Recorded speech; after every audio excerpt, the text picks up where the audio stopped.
வந்துட்டான். கோயிலுக்கு போறேன்னு சொன்னியா? ஏன்டா இவ்வளவு சீக்கிரத்துல வந்துட்ட? கோவிலுக்கு போல. ஏன் என்னாச்சு? ஒரு நிமிஷம் இருறேன்.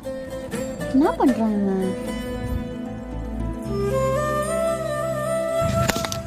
டேய் என்னடா பண்ற? இல்ல, சாமி இங்க இருக்கும்போது கோயிலுக்கு போய் நான் பிரயோஜனம். அதான். சரி அதை விடு. இந்த பிளேஸ் பாரு எவ்வளவு அழகா இருக்குல்ல. எனக்கு அப்படி ஒன்றும் தோணல. ஏன் என்னாச்சு? ஏன்னா நீ அழகா இருக்கும் போது எனக்கு இதெல்லாம் அழகா தெரியல. ஒர்க் அவுட் ஆயிடுச்சு. எனக்கு எப்படியாச்சும் கூட்டு அவுட்டிங் போயிட்டு வேண்டியது தான். ஹலோ. ஓ நான் பண்றதுன்னு தெரியலையே. அது வரேன்.